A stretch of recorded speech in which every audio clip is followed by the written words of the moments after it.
Hi, and welcome back to your live masterclass series for people who lead people in teams. I'm so happy to have you here with me today, whenever you're watching this, really, because we have such an important topic to discuss today: how we can manage change and the difference between managing change and crisis. And I will have some tips for you to help you navigate through both change and crisis today.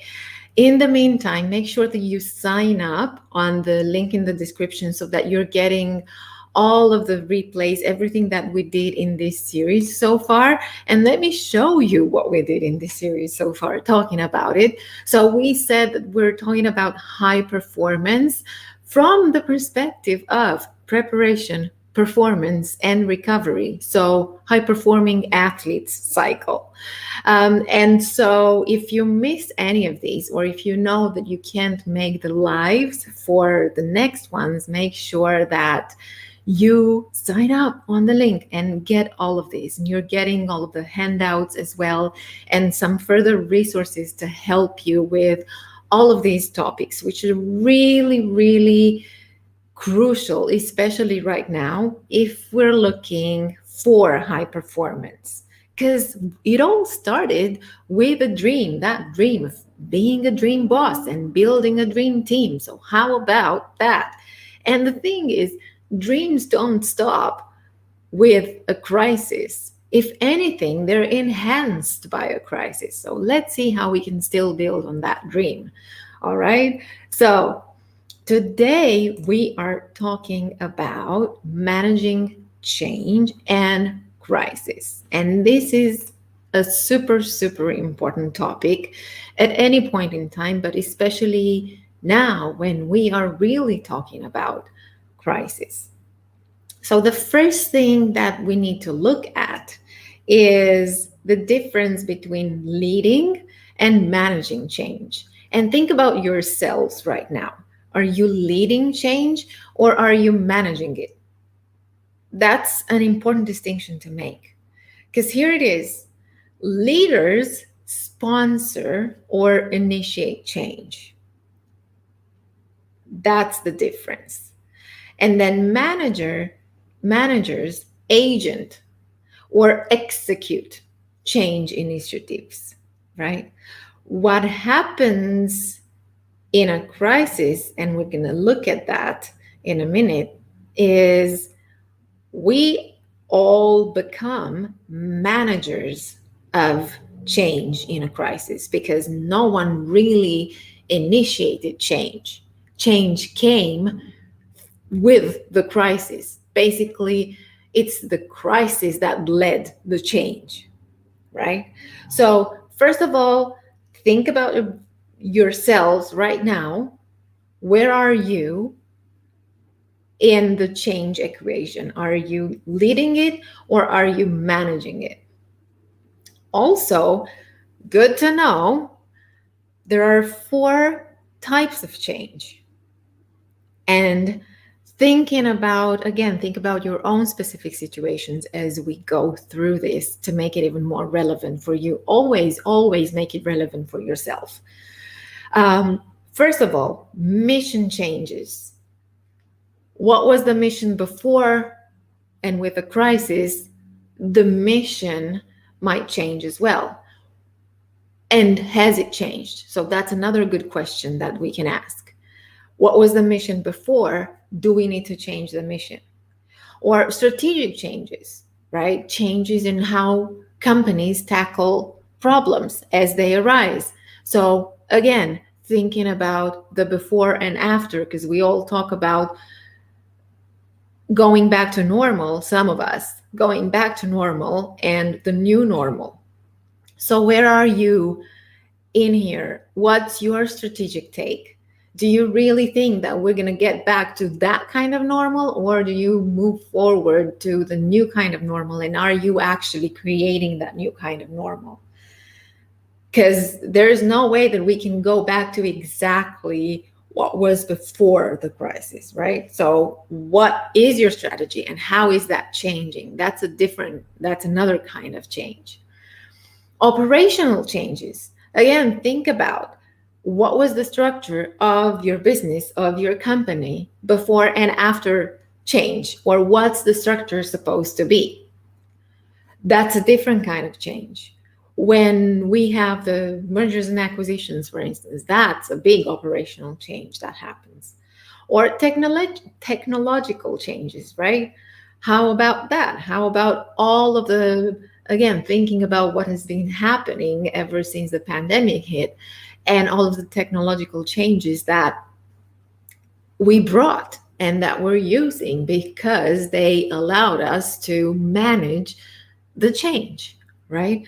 So think about all of these four types of changes, and it can be all four of them, it can be one or two or three, whatever makes sense for you. But think about what kind of change are you going through right now as a leader or with your team or in your organization.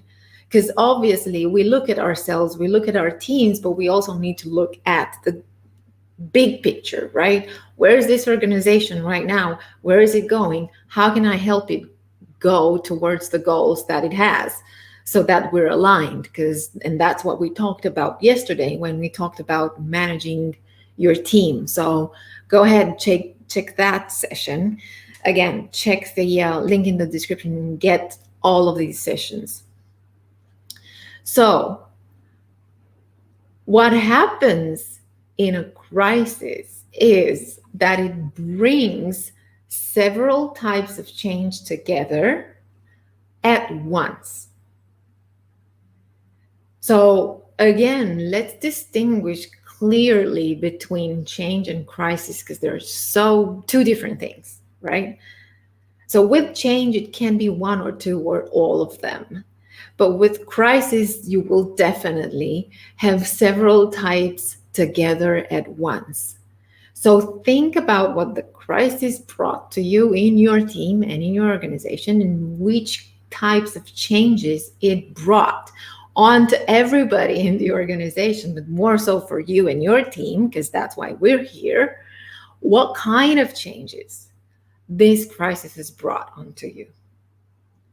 And let's look at the distinction between change, transition, and crisis management. Because again, that's such an important, not just distinction to make, but issue to understand because they work differently and people react to them differently and they need different things. So when we are talking about change, we're actually referring to the end result already, right? So we're talking about what we're achieving and what has been achieved. Realigning culture or people and resources with the shift in organizational direction. Or you might have a situational outcome. You need new procedures or a new office or new responsibilities or a new boss, whatever. Or it can be even externally focused. What change do you want to make happen outside of your organization? How do you want to change, I don't know, for instance, the IT industry or the mobile phone industry or whatever it is, right? So change means that we're thinking about the end result. Now, transition is the process that gets us there, right? So when we talk about change and what needs to happen, it's the actual transition towards that outcome. That's the process that gets us there. Because sometimes when we think about change and we think about, okay, we don't like change, but actually it's not that much that we don't like change. We might like the idea of the end result. We just don't like the idea of the process because that may be painful, that may be hard, that may be tough. And that usually means a high emotional toll on people because in that process, they need to adjust from old ways of doing things to the new way of thinking and doing things. And here's the thing, without transition, change actually doesn't work. And it might not even happen because it's in this transition, it's in this process that things happen that take us there. And the beginning of this transition focuses on the end of what's being on the end of what's being left behind. So it can be old ways or old identities. It can be even people who need to leave that particular team and form a different team somewhere else in the organization. And that's tough. So it's the actual transition that's tough. That's the change that we don't like, because that involves a lot of hard work and it's uncomfortable. It might be painful. It might mean a lot of leaving people and things behind. And that takes a huge emotional toll on people. Now, think about what crisis brings on top of that. So, normally, with normal change, you plan for it and you go through the transition, through the process. So, you have time to prepare people, you have time to discuss with people and really address that emotional toll that it takes on them, and manage things, manage potential conflict and disagreements and all of those high emotional tolls that people are going through. Now, with crisis, look at the definition of crisis management. It's the process by which an organization deals with a disruptive and unexpected event that threatens to harm the organization or its stakeholders. That's huge. So, on top of the normal emotional toll that any kind of transition towards change would mean for everybody involved in it, crisis comes with a threat. So, that becomes life and death. But this is why change is accelerated in a crisis, because crisis basically brings change right then. And then you go back to managing the transition towards the things that have already changed. And with crisis, the outcome might be either negative because it's a threat and it threatens to harm us, or it can be even unclear in the beginning. So how, thinking about the crisis that we all went through, think about this: when it hit, the outcome was absolutely horrendous. We didn't know what to expect, and that was even worse than having a negative outcome. We couldn't think about what would happen the next day. We couldn't plan we couldn't plan, basically, right? We had no idea what was going on, what was going to happen, right? So, and basically, we were living from one day to the next. We were living through change from one day to the next. And that was crisis. That's crisis. And that's why it brings us this need for strategic thinking for long-term positive outcomes. And that's when, at some point in time, we started to realize some of the benefits that the crisis brought. But we didn't do that immediately. Immediately, we struggled to survive, basically. And it's interesting that we started to become more creative in that flight or fight response that we got. A lot of us fought the crisis through creativity and innovation. That's where you saw people started to sing in the streets, or teaching dance or music or acting virtually.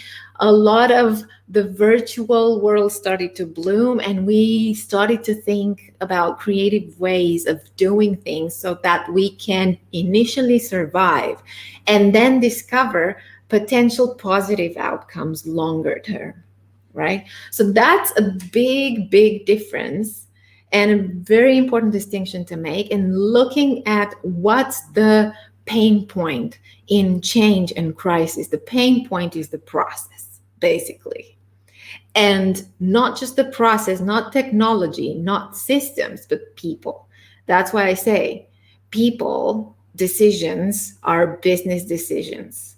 And people issues are going to be business issues. And imagine that you don't address the emotional toll in a transition, then by the end of the transition, you might end up with maybe half the team. Or maybe you might end up not even with the outcome that you initially thought you would get because the team doesn't get you there. Again, it's the people. You have no people, you have no business. The more successful your people are, the more successful your business is, no matter how large or small your business is actually is. So let's look at the change and transition process, and let's look at beginning, middle, and arrival. So you have this process, right? And you will know, okay, I start with the beginning and then I have things happening in the middle, and the arrival, that's going to be the point of change. So basically, the arrival is the change, and then the transition is going to be the beginning and the middle, right? So real change isn't about managing the actual change. It's about managing transitions from the old way to the new way, right? And as we said, change is the actual arrival, and transitions are how we get there. And the thing that crisis does is it accelerates arrival before it completes transitions. And that's where it hurts double. Because normally we would all have that pain point during the transition, right? But at least we had the time to strategize and plan and think about the change and discuss outcomes and put together teams and tasks and deadlines and everything, right? And then we know, okay, we're going to get through this together, but we plan for it. We know what to expect. We know who's going to do it. With crisis, we have no idea. Change has already happened. Arrival. Think about it. Change came. That's how basically most of the virtual teams were virtual overnight because they had to. It wasn't something that they planned for. It wasn't something that they wanted to happen. No. Crisis came. Change happened. You're no longer an in-person team. You're a virtual team now. And then you deal with the transition. And that was hard. And it still is hard. And if you look at what companies are really focusing on right now, they're focusing on well-being, mental health, on self-care for their people, on taking care of their people. Because they know that long term, this is the strategy that they need to focus on, because it's the people who produce the actual goods or services, right? So, and when you think about that, that's why the whole self-care, even for this masterclass, we're looking at it from the perspective of preparing, performing, and recovering. Because before that, the preparation and the recovery, they weren't part of the professional workplace conversation, right? You needed to take care of that on your own, in your own time. Right now, they're a mix, because what companies realize is that really people need that kind of support as well. Because nobody teaches you how to take care of yourself. Nobody teaches you how to prepare. Nobody teaches you how to recover. And then we end up in burnout, and we end up with mental health issues. And it can be pretty much anything from stress to high levels of anxiety or depression, right? And that affects productivity, absolutely. There is an absolute clear correlation, and we're going to see that tomorrow in our session, the correlation between the level of happiness, believe it or not, and productivity. But I guess you know what I mean. Okay. So how about we look at change versus crisis management, right? Let's summarize and look at change. So, change means we're managing things before the event, right? Because we agreed change is the point of arrival. That's when change happened. It's the transition to get us there. So, it's a lot of managing that before the actual change happens, right? And yes, we might have an uncertain future. We have the more clear outcomes we have, the better. But the future will still be uncertain until the change has happened. We might not be sure what to do, but then I know that I can be looking for guidance.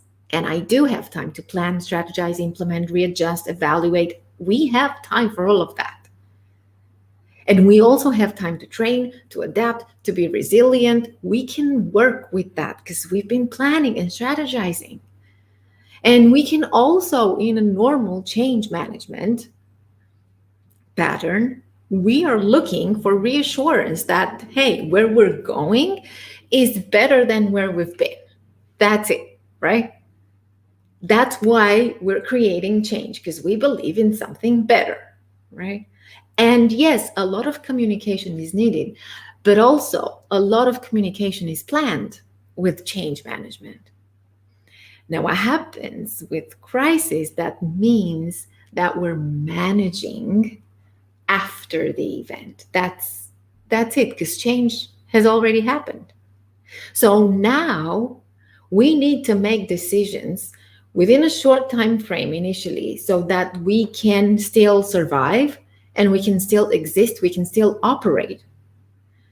And we have absolutely no reassurance about the outcome. And there are 6 stages that I want you to know within every crisis.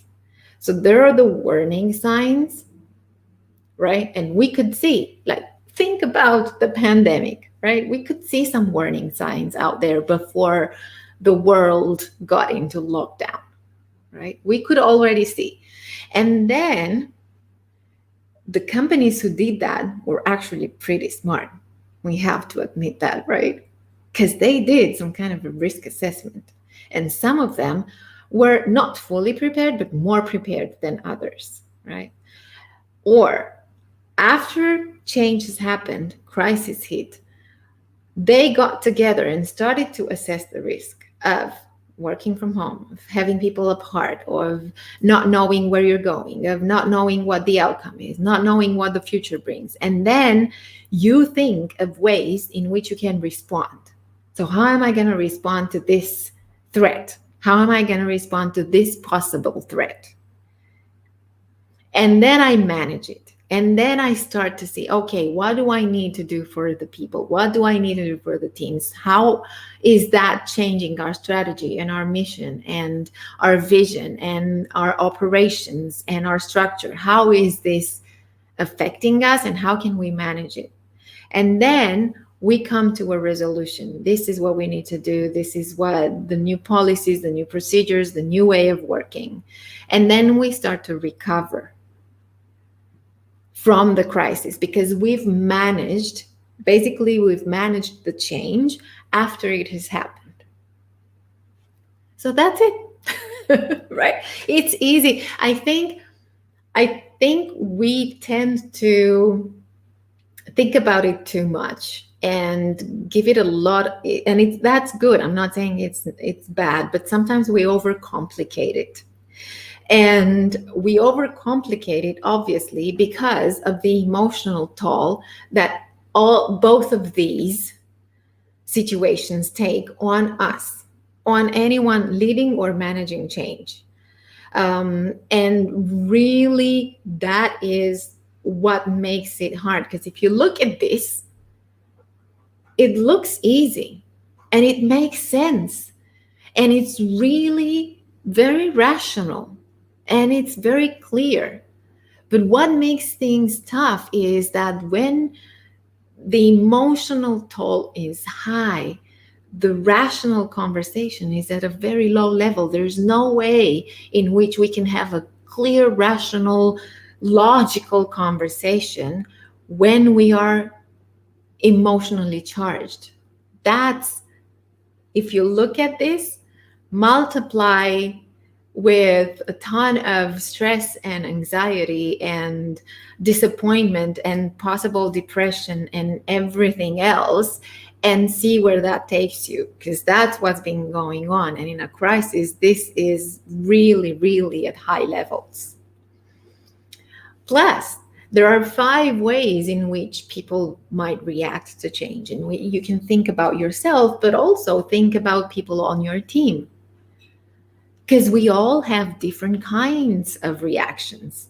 You might have innovators who are those game changers, and we talked about them yesterday when we talked about managing teams, and you want to know who they are, because they will be the early adopters. They will be there in the first line and saying, yes, yes, let's see, let's do this. And then you have the early adopters who are compliant with managers' requests, either because they feel obligated to do it or because they might be playmakers in your organization. And again, check the session on team management so you understand more of who these people can be in your team. But basically, they will be the ones looking to harmonize relationships and make sure that everybody can contribute to that project, to that team, to the best of their abilities. And then you would have the early majority who tend to take a wait and see, right? Take a wait and see approach, right?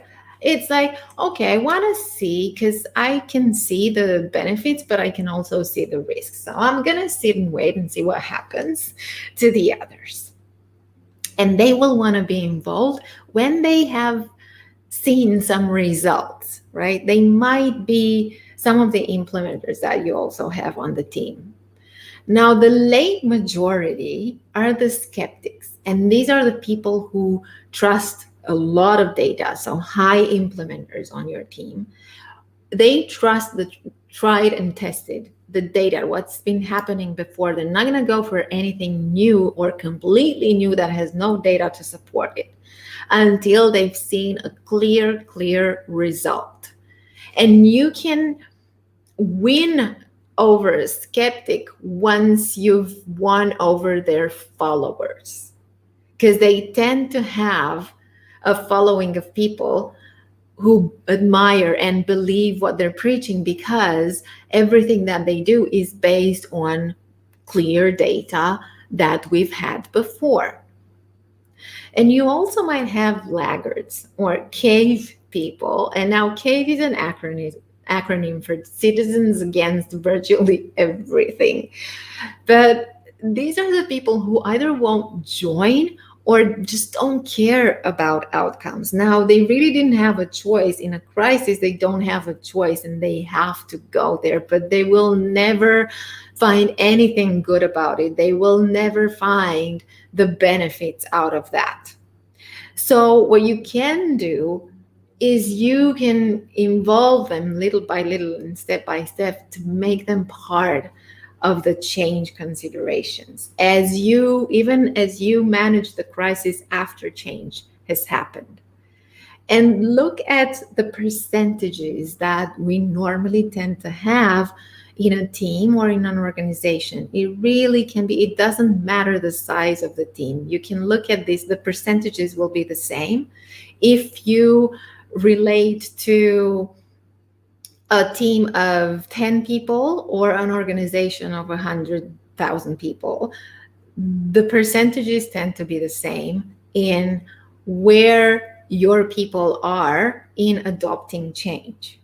So that should give you a good idea of where to look to get even more support whenever you're trying to implement something new, right? Especially now after the crisis has happened.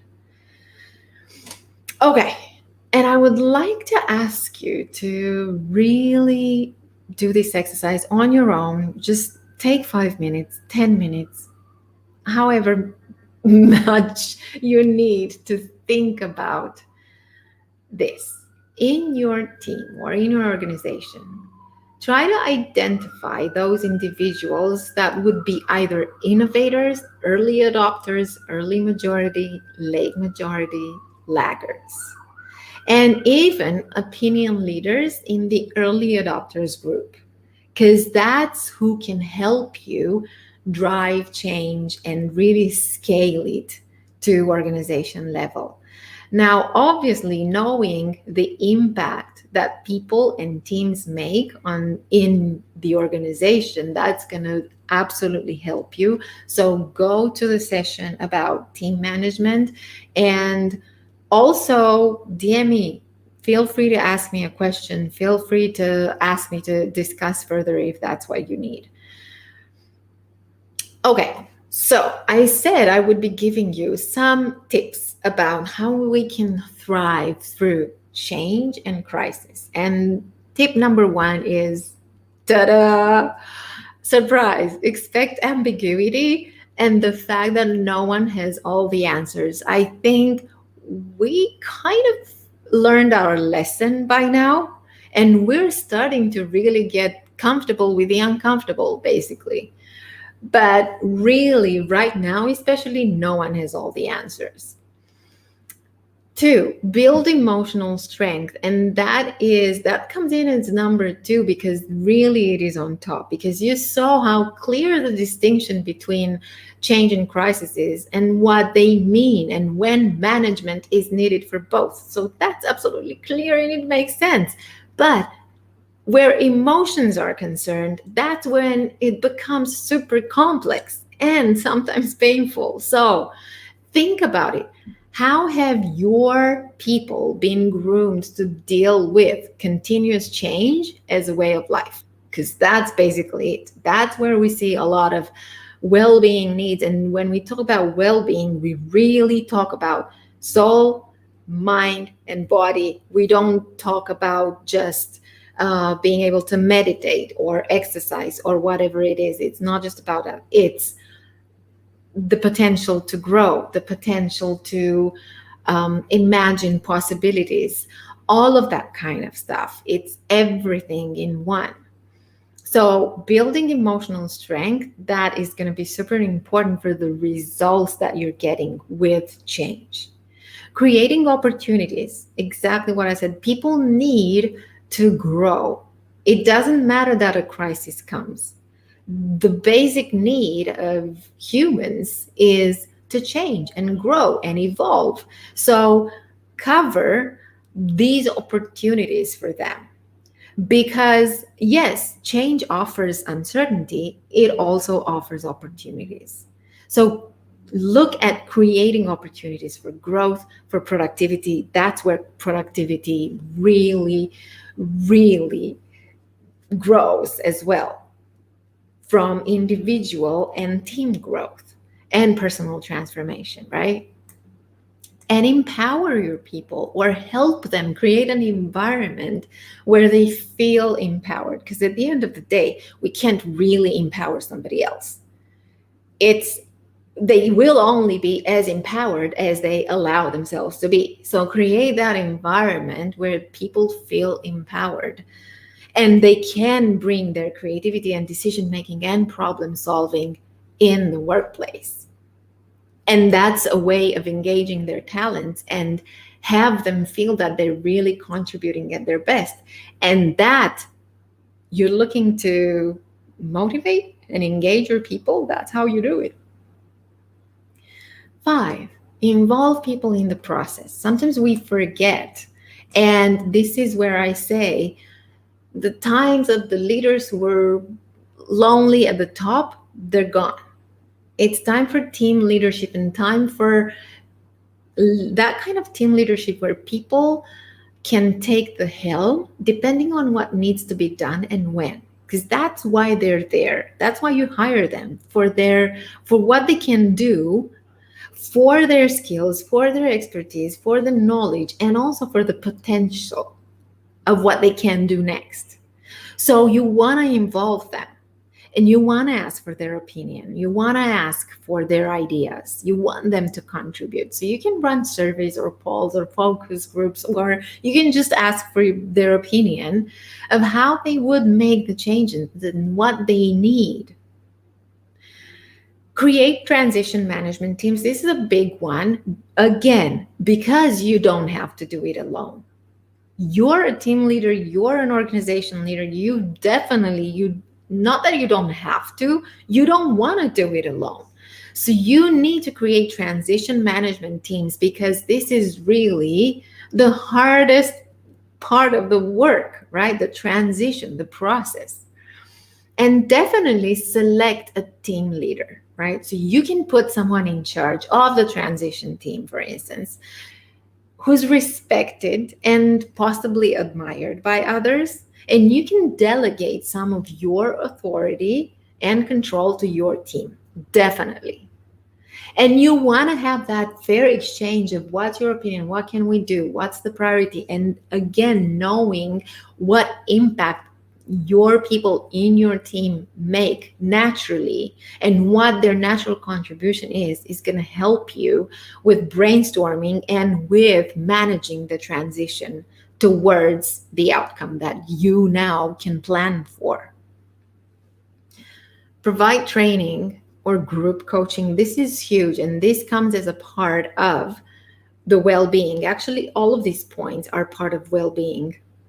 Talking about it, it's a new, think about it as a new definition of well-being, because really it has to be holistic, or as holistic as possible. And right now, again, bear in mind that nobody really has the general recipe that will help everybody else, right? So it's up to you to involve your team. And these are just points that I'm giving you. But again, I don't have the recipe either. So, but what I can tell you is that having training and coaching, especially right now in your company, and having especially group coaching, which is super powerful because it helps people support one another, address concerns, celebrate successes, look at challenges, look for new solutions, really get into that creative mode that they need to be able to come up with innovative approaches and solutions right now. So, and you need to be constantly working towards adopting the new culture, the new mission, value, the skills, the behavior, the processes, everything that's new and that people aren't accustomed to. Plus, we mustn't forget that these people might still be hurting. They might still be going through super bad times. So, what are some of your initiatives in place for continuous learning in your team or in your organization? Bring in expert outside help, because it offers objectivity and a fresh perspective. And also communicate progress. Um, and you will need the systems for that, absolutely. But here's the thing, you need to also plan for that communication and do the communication constantly, and have that team of people working on that communication, because you want it to happen not just once a week, not just once a month, but regularly, daily, right? So the systems are only as good as the people who use them, right? Again, it's not the system issues or the process issues, it's the people issues that affect a business most. And then evaluate and reward work. So absolutely monitor what changed and all of the changes that you still need to do. Get feedback, give feedback, and recognize achievements. And also recognize sacrifices that people have made. A lot of the people that I talk to, they work longer and more now in this virtual environment than ever before. They're overloaded, they're overwhelmed to the point of being depleted. So recognize that. Just naming that and recognizing it, that means so much for the people working on your team. And what I want to say here is that you can also offer, so you bring people in, use people that you have, especially for training, for coaching, form groups for stuff like photography, technology, cooking, storytelling, whatever it is that your people are passionate about. They can also meet in these different kinds of groups that don't discuss just about the change and the crisis, that discuss about something completely different. But that is what's going to help them feel supported, what's going to help them feel that they matter. And plus, they're talking about something that they're passionate about, and they get into a different kind of perspective, into that creative mode of thinking. All right. So, um, for more resources, don't forget to click the link in the description and enroll to get all of the replays and also all of the resources. I will have plenty of resources for this one. And as I was mentioning, communities and external help and support and emotional toll and knowledge and expertise and a lot of training, group coaching, that's where you get with the Lead for Legacy League. This is why I created it. I created it, first of all, as a global online management and leadership transformation program for mid-senior managers and also for small business CEOs. But basically, because there's this need for these particular group of people who are very hands-on and leading their people through the trenches right now, and who's taking care of them? Who's taking care of you as a manager or small business CEO? Where do you get the knowledge? Where do you get the support? That kind of, where do you get the discussions where you share the challenges that you're going through and maybe get some advice of how you can manage those challenges and some strategies, and brainstorm with people, with peers who go through similar challenges? And we have people in the league who come from different countries and different industries. But what I can tell you is that they're facing very similar challenges right now when it comes to managing and leading teams. So you want to know more about it, because the point is, again, you don't have to do this alone, and you don't want to do this alone. And yes, you want to build a dream team and you want to be a dream boss. You want to build your dream, and you can do it in great company in the league. You're getting a lot of online learning, assessment strategies. We have weekly group coaching and Q&A strategies, brainstorming, also the opportunity to connect with peers and network with them. And we also have guest speakers from various industries who really offer a fresh perspective on things. And everything that you learn and do in the league is there for you, so that you can take it and use it with your team in your organization and grow the team, and also feel like you have the support that you need as a leader and you're really not alone in this.